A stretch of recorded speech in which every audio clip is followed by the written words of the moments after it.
గతంతో పోల్చుకుంటే ఒకప్పటి రాజకీయాలు వేరు, ఇప్పటి రాజకీయాలు వేరు.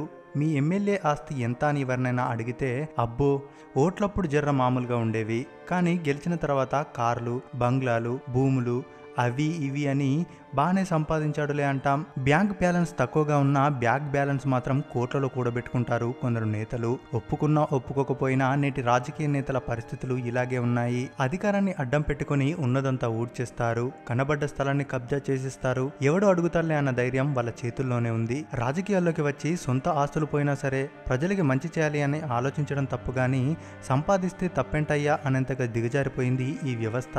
గంజాయి వనంలో మారిన ఈ వ్యవస్థలో తులసి ముక్క లాంటి నేతలు కూడా ఉన్నారు. ఇకపోతే ఎమ్మెల్యే అంటేనే వైట్ అండ్ వైట్ వేసి హోదా, చుట్టూ మంది మార్బలం, నియోజకవర్గానికి తామే సామంతరాజులం అనుకుంటారు. కార్లు, బంగ్లాలు, జేజేలు కొట్టే కార్యకర్తలు, ఇలా ఎమ్మెల్యే అంటే అదో రాజభోగం.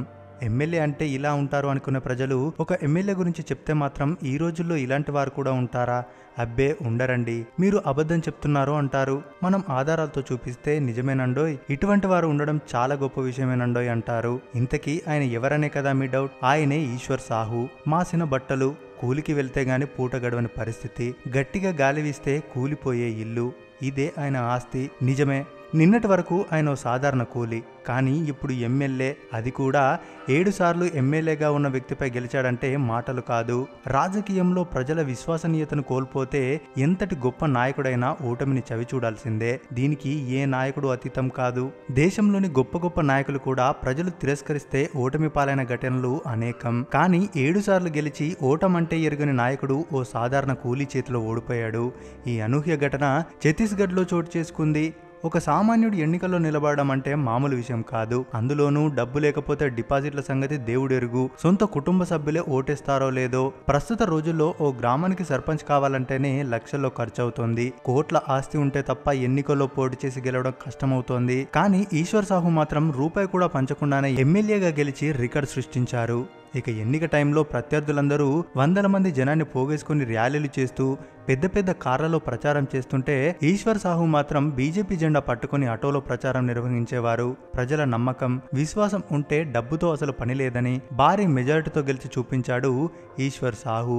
బేమేతర జిల్లాలోని బీరన్పూర్కు చెందిన ఈశ్వర్ సాహు రోజువారీ కూలీ. గత ఏప్రిల్లో బీరన్పూర్లో మతపరమైన అల్లర్లు చెలరేగాయి. ఓ వర్గం చేసిన మూకదాడిలో కత్తిపోట్లకు గురై అతడి కొడుకు భువనేశ్వర్ సాహు చనిపోయాడు. అతను ఓ హిందూ సంఘం నాయకుడిగా ఉండేవాడు. ఈ క్రమంలో తనకు అన్యాయం చేయలేదని, నిందితులకు రాష్ట్ర ప్రభుత్వం అండగా నిలిచిందని ఈశ్వర్ సాహు ఆరోపించారు. తన కొడుకు మరణానికి న్యాయం చేయాలని డిమాండ్ చేశారు. ఈ నేపథ్యంలోనే ఆయనను సాజా అసెంబ్లీ సీటు నుంచి బీజేపీ నిలబెట్టింది. అక్కడ కాంగ్రెస్ సిట్టింగ్ ఎమ్మెల్యే మంత్రి రవీంద్ర చౌబే బరిలో ఉన్నారు. 7 సార్లు ఎమ్మెల్యేగా గెలిచిన చరిత్ర రవీంద్ర చౌబేది. అయినా 1,17,809 ఓట్లను ఈశ్వర్ సాహు సాధించాడు. రవీంద్ర చౌబేపై 5,196 ఓట్ల మెజారిటీతో గెలుపొందాడు. ఇప్పుడు ఈ ఘటన దేశవ్యాప్తంగా సంచలనంగా మారింది. మరి సామాన్యుడు సాధించిన ఈ అసామాన్య విజయాన్ని మనం కూడా అభినందిద్దాం. ఇక ఈ వీడియోపై మీ అభిప్రాయాన్ని కామెంట్ రూపంలో తెలియజేయండి. మరిన్ని ఇలాంటి వీడియోస్ కోసం మన ఛానల్ ని సబ్స్క్రైబ్ చేసుకోవడం మాత్రం మర్చిపోవద్దు. सौदाबाजी चालू कर दे बोलते तो 10 लाख पैसा देगा था और सरकारी नौकरी देगा था। जब मान जा मैं के हम मैं नहीं माना, आज मैं मानता हूँ। आज जैसे मैं बोल रहा हूँ रुआ थे मोर दिल जो से तड़पा थे, कैसे मोर गाँव के हम दूसर माँ बाप के साथ कैसे वगैरह मोर माँ बाप दूसर के माँ बाप मत तड़पे, दूसर के घर के चिराग मत बुझाए, दूसर के बेटा के जान मत जाए। तो ये समझ के गाय हो मैं वो 10 लाख पैसा ला अब नौकरी ला स्वीकार नहीं करे, तो ये आप सबके दिल की दुआई समझो, आप सबके आशीर्वाद समझो। जो मोर गाँव में आओ मोर दुख में शामिल हो, मोर आंसू पोछे, ये सब दिल की पुकार सुन के जो दिल्ली दरबार में बैठे जो दिल्ली के दरबार में बैठे हमारे देश के प्रधानमंत्री माननीय नरेंद्र मोदी जी ओम बोला पुलिस नहीं दे तोला न्याय तोला हुई थी जो क्षेत्र के जनता तो न्याय दी, जो क्षेत्र के जनता ही तो इंसाफ दी करके गए हो। मोला भारतीय जनता पार्टी के उम्मीदवार बनाए, टिकट दिए गए हैं। मैं आप सब न्याय के गुहार लगाए पर